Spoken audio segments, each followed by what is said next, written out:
All right. Welcome to Racket Media. We are here this morning with Jere Hester, who is the editor-in-chief of The City, which is a new nonprofit newsroom that cropped up covering everything about New York, all the 5 boroughs. And he's decided to join us here at 321 Canal to tell us a little bit more about the city, himself, and Brooklyn, and the children's book he wrote. So, first of all, where did you grow up? So I grew up in Brooklyn in a neighborhood called Sunset Park. Oh, you grew up in Sunset Park. A lot of big changes there, right? Incredible changes there. When I was a kid, I lived off 8th Avenue.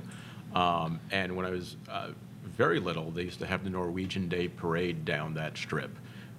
For what was left then of the Norwegian neighborhood that had settled in many years before. And now it's the center of, Brooklyn's third or New York City's third Chinatown. And you have Chinese New Year's parades going down that same strip. So just, an incredible amount of change, and just thrilled to have grown up in such a vibrant place. It's weird because I remember... So sometimes I work with people in recovery or the mentally ill, and I remember somebody in Park Slope I was waiting with that person while an ambulance came to pick them up to take them to a psychiatric facility, and they were like, "Oh, we're gonna go to such and such in Sunset Park," and I'm like, "What? No, don't go anywhere except this particular hospital, and certainly don't take them to Woodlawn." And we had, Right. and then what I hadn't realized at the time was that NYU had purchased this hospital in Sunset Park and made it like a learning facility. So now, and when I went down there with that person and to visit them in days later, I had first seen Sunset Park. I saw all the new manufacturing stuff. I saw that NYU had now created this learning hospital there, which obviously means that, you have a bunch of doctors and nurses and support staff tenants. And the entire neighborhood had changed. Because I used to only go out there as a kid to see once to see, backyard wrestling, but it was in a warehouse. And it was actually very family friendly, a lot of kids there, but it was this, I don't think legally sanctioned kind of cartoonish wrestling thing. No, yeah, I mean, the neighborhood has changed a lot, and I guess what you're talking about is what I guess is now NYU Langone with when I was a kid, and there are probably still people in the neighborhood who call it Lutheran Hospital. Right. Right. And, I mean, look, I go there and I don't live that far from there. I walk through there all the time, and the physical changes of the neighborhood have been astounding. In terms of, I'm trying to remember, was that where the candy store was, or was it 2 stores over? And when you see what's happening more in the section that you're talking about with Industry City, when I was younger, these were places where people would go to work in the morning. The Topps company, which made baseball cards, trading cards, Garbage Patch Kid The Topps cards. company? Yeah. Oh, I don't know about that. Was in that area, and there would be people waiting on the bus on 8th Avenue to go to work in the factories there. And it was really great because everybody knew somebody who worked at Topps, so we'd get baseball cards and Star Wars cards. I wonder if they're still around. Do you know? Not in Brooklyn, as far as I know, but baseball cards are still a thing. Baseball cards are still a thing. Garbage Pail Kids cards, I'm not sure. I think Probably they had not. a revitalization, but I don't know as if it was a continuous revitalization. Yes. Yeah. I remember going to Coney Island when I was 17 and 18, just starting to make little student films.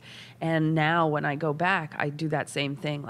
Is that where that wooden shack candy store was? The subway has changed so much because it just used to be all those wooden stalls filled with different vendors, whether it was food or candy or T-shirts with Tweety Bird dressed up as kind of a hood kid. Right. It was great. But yeah, remember walking through old neighborhoods and trying to remember now, 20, 30 years later. It's kind of a trip. So tell me about your work and what happened and how did it feel when the city, the paper that you're in charge of right now, when that became an option for you? Was that kind of like what turning point? What was that like? Were you excited? I mean, obviously you'd be excited, but how did that happen? Sure. Well, the feelings are everything from excitement to panic to, it's been a wild roller coaster, but it's been great. I mean, I've been given this incredible opportunity to start a new local news operation in New York City, and who gets that chance? In 2000 and wait, when did the city start? So 19, yeah, right? we debuted in 2019. Okay. And I signed on, I guess, officially sometime in September of 2018. Hired this incredible staff. Yeah, you guys got a lot of the good, kind of sucked up a lot of the good talent. Yeah, we're just so fortunate, the folks we were able to attract to this venture. Something that didn't exist, something that's a nonprofit news site. But, we have an incredible mix of staff in terms of experience, but everybody there is united by really wanting to do the kind of local news that we do. And, from the time I was hired and, given this incredible mandate to hire staff and help get this going, it was probably about, we debuted our site in early April of 2019. And just been going like gangbusters since. Gangbusters is kind of right. I mean, so when I first started taking a look at it, and we had Greg Smith, for instance, who broke a lot of the NYCHA housing stories. Yeah. He was on FAQ NYC, the podcast I produced with Harry Siegel and Christina Greer. And when he starts going over the press, Alyssa Katz, another former FAQ guest, she was working on the editorial board for the Daily News at the time. Right. Yeah, she started going over, and it was just became this impressive lineup, all for people who cared about local news. Now, when Ozzy Pabera had come to let me do an interview with him for this kind of ode to newspaper thing, he was talking about how Queens, not a city, but 2 million residents, generally would be covered by way more than, say, 5 people on the staff of a local newspaper. And I think that when you zoom out and realize how many people are in New York, and how much coverage top to bottom that it really takes to tell some of these stories. I mean, I like to think of New York as the center of the universe. But from the courts, we had El Chapo here. We have Weinstein here right now. There's a lot of eyes on New York for not just what happens in our courts, but what happens in our cities. There's conflict. This is bigger than city, it's state, but there's a conflict between the Clean Water Act, Trump and Cuomo kind of going at it, and how that's going to affect all the people that live in New York. And that's playing out on a national stage. And so there's a lot of exciting things happening in the city that I think mirror a lot of our national situations. I mean, I guess you could say that for any city, but I think New York in particular, just because of the population size. And here, I always think about that people have, only connect to national news in hyperbole and have lost the faith that they can affect change. And so why I liked to see the city was that people now feel like they can affect change because they know what's going on. How were you in setting the tone for the publication? It goes to some of the things you were just saying. I mean, we really wanted to connect people to the news, or in some cases, reconnect people to the news. I think because of what we've seen happen in the industry, that there's not the kind of local coverage that there has been in the past that we desperately need. And when people don't see themselves reflected in the coverage, or they don't see their concerns reflected in the coverage, or the concerns and experiences of themselves, people they love, that's when people start to separate. And that's when I think you get a certain amount of, it may be a little overstating it to say powerlessness, but they don't feel as if they can affect change. And I think we have, over the years in this, not just in this city, but in this country, government has become us and them.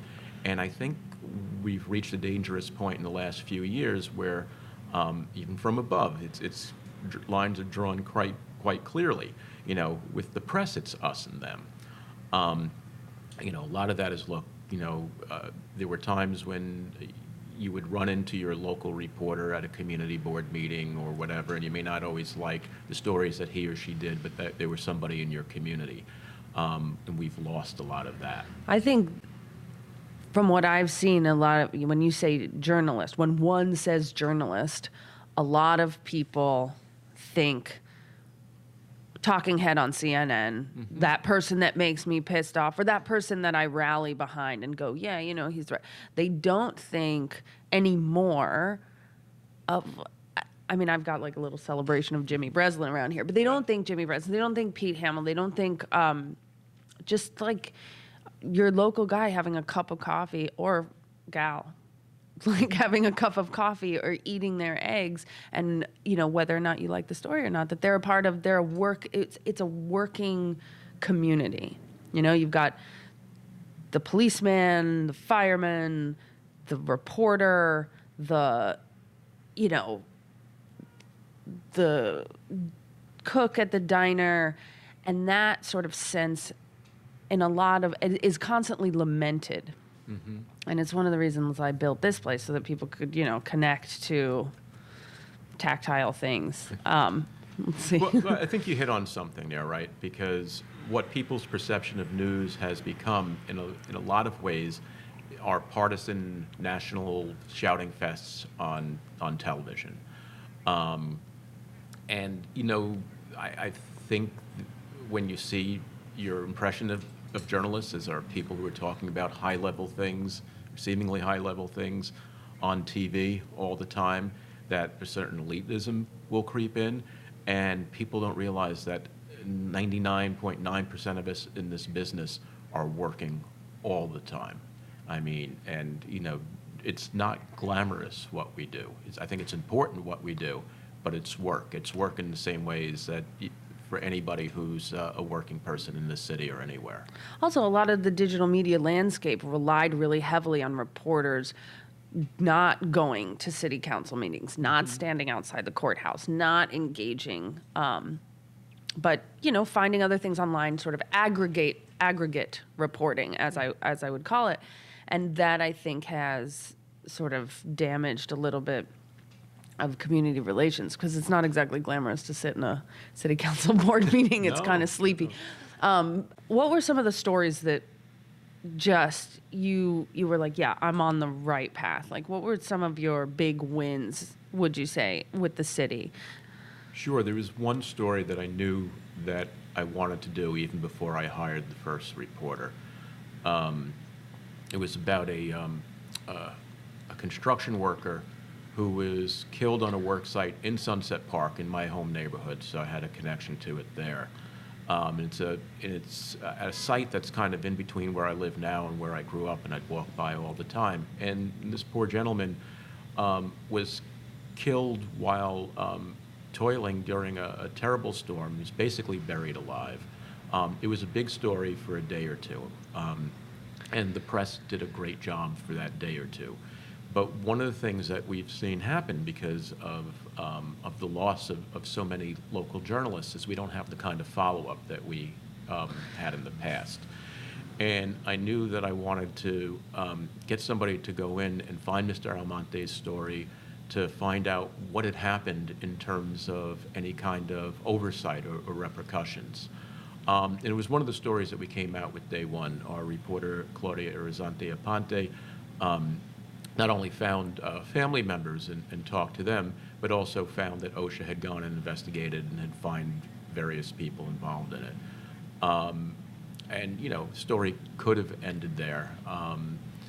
But some months later, in fact, it was fairly recently in November, that the Brooklyn District Attorney's Office announced manslaughter indictments in the case, which is something that's very rare. It's not something we're going to stand there and proudly take credit for, but I think that us going back and looking at a 6-month-old death that had been more or less forgotten by the rest of the press maybe gave that extra spotlight to it. Yeah, keeping things in the news cycle. I think the city Greg Smith and I forget the other reporter, it was a joint venture, was the first time I had read that the city's detoxes were all about to close. Yes. And that's something. These are things that you read in the tabloids, but they fall off after the news cycle. That's one of the things we were determined to do from the start. You know, the lost art of the follow-up story. And there have been a lot of studies in the last few years and it's, about how people don't necessarily read the follow-up stories, which is probably true. It's not a reason not to do them. For us, we do get good audience on the follow-up stories because we try to imbue them with a piece of news that's going to grab folks, that advances the story. And I think a lot of what we're trying to do with the city is really tell the continuing story of New York. This is a tone that we set in our newsletter a lot of the time, where I'll start it, you might remember that last month we reported on this. Now this has happened. To tell it to people in a simple but not simplistic way, but they can grab it and say, oh, I remember that one. Or if I didn't remember that one, here's a link I can go and look back. And that's gone for our reporting on homelessness and mental illness and justice issues, including solitary confinement, special education, right? So we're not trying to beat the same drum over and over. We are trying to, bring the natural extension of the story. And for us, we are measuring our success in a lot of ways, and a lot of that is getting picked up by other media, and if they take our stories and do bigger, different, better, that's great. If they republish our stories wholesale, it's fine. It's there. Steal our stuff. Take it. We want this to get out. Well, when the national attention is like, did Epstein kill himself or not? But there's also an evolving story about New York City prisons. Mm-hmm. And people, people find things. People are curious, more curious than I think we've given them credit for as a media industry. I just wanted to ask you one more thing, more personal questions. Like, why are you in journalism? What was your first job? So I guess technically my first job in journalism was occasionally, I must have been, I don't know, God, maybe even 10 or 12 years old. There was a candy store across the street from the apartment building where I first grew up in Brooklyn. And sometimes I would go there like on a Saturday evening, and the gruff but nice old guy with the cigar hanging out of his mouth, who was running it was the 70s, but it was like out of the 40s, this candy store. And he would have these piles. Wood paneling. Yeah. And the little benches with the red cover on them, and he had a soda fountain, the whole thing. But it probably had not changed since the 40s, so there was nothing retro about it. It was just an old candy store then. But on Saturday night, he would have these piles and piles of newspapers, and the Sunday Daily News was a huge, huge thing then. And you'd have to assemble it because they would send like certain sections, like the art section and the comics, like a few days before, and then the early edition would come out, the old Night Owl, on Saturday night, and somebody would have to sit there and actually assemble the papers. And at the vendor. At the vendor, yeah. Huh. At the candy store, they would drop off the piles of the papers. He'd have the comics, and he'd have the art section. You'd put this art section in the middle. You'd wrap the whole thing with the comics, because that's all anybody cared about anyway, was reading, whatever their favorite strip was. And, do this for an hour or two and figure out where to put the things in, and people would come in and start to buy them, and then he would, give a free Lime Ricky or something. So that was kind of my first... What's a Lime Ricky again? So it's another kind of lost art. And again, this is like something more of the 40s than of the 70s and 80s when I grew up, but they're great. So it's basically seltzer, cherry syrup, and some will put like a lime, either lime syrup in it or just squeeze a lime into it. And on like a hot summer day, it's like the most refreshing drink you can imagine. The egg cream. There's a place, St. Mark's in 2nd, I think, that, yes. And that's syrup, either vanilla or chocolate, and that's seltzer and milk? And milk. Yes. And there's a whole art to it. There are people who swear by use Fox, you bet, or whatever. And do you put the milk in first or the seltzer? this guy made great egg creams, I'm sure. I was never an egg cream guy, but I was always kind of a cherry And you're not a guy. coffee guy either. I am not a coffee guy. So no coffee, no egg cream, born and raised in Brooklyn. This Yeah. is very interesting. It's very odd, I'll admit. All right, so was your first job assembling these papers for him? Yes, so I mean, this was the thing. Hey, kid, come in, help me with the papers. I'll give you a soda. In terms of my first real journalism job, it's not far from where we're sitting now. I was one of the first, I think I was the first full-time reporter for the paper that became Downtown Express. Okay. And it had an interesting history. It started out as something called the Battery News, where we were just covering Battery Park City, but had several changes in ownership, and all great editors, all great owners, became the Downtown Express, spread more, I guess, north to where we were covering Soho and Tribeca. So this was like the late 80s into the early 90s. This is really as when Tribeca was starting to become the neighborhood that people know it as now. Fancy schmancy, yeah. Absolutely. And a lot of reporting that I did about the changing of Canal Street. And there were people who were moving into Tribeca saying, why are all these people selling pornographic videotapes on Canal Street? And why are all these loud people out there installing car stereos on the street at, all kinds of day and night? Wow, I remember Giuliani kind of put a stop to it, but all up and down 8th Street and Canal Street, Friday and Saturday night, doors open, just line of cars, doors open with dance music. It was a party on the street every Friday and Saturday, and then for a while Giuliani shut down 8th Street and would not let anyone drive. It was just shut down on the weekends. Like you couldn't drive down it at all or park. So I was even seeing the tensions of change then. And we were talking before about what's happening in New York. Again, I don't want to be too New York-centric, but it always feels like we're living in a special moment in time in New York. And it always feels like it's going at a fever pitch, because most of the time it is. It's just going in different ways and sometimes different directions. it's amazing how someone can live in a city and that city really does become like the center of a truly meaningful kind of universe. New York City is my center. I have very good friends that live in Detroit and New Orleans that are from there, and that is their center. And it's interesting. Anyway, thank you so much for coming. I wanted to get to your children's book, The Beatles for Kids. So actually, it's called Raising a Beatle Baby. Raising a Beatle Baby. And it's a memoir about how my wife and I bonded over the Beatles and then kind of indoctrinated our daughter. So it's not a kid's book. Not a kid's book per se. Kind of, if I were to give it a genre that doesn't have a place on a shelf in a bookstore, I would call it a pop culture parenting memoir. Oh, that's good. Yeah. I wonder if there's other pop culture parenting memoirs. Although I think most pop culture parenting memoirs would probably not want to admit most of the stuff that pop culture parents ended up doing. But yeah, I'm excited to read it.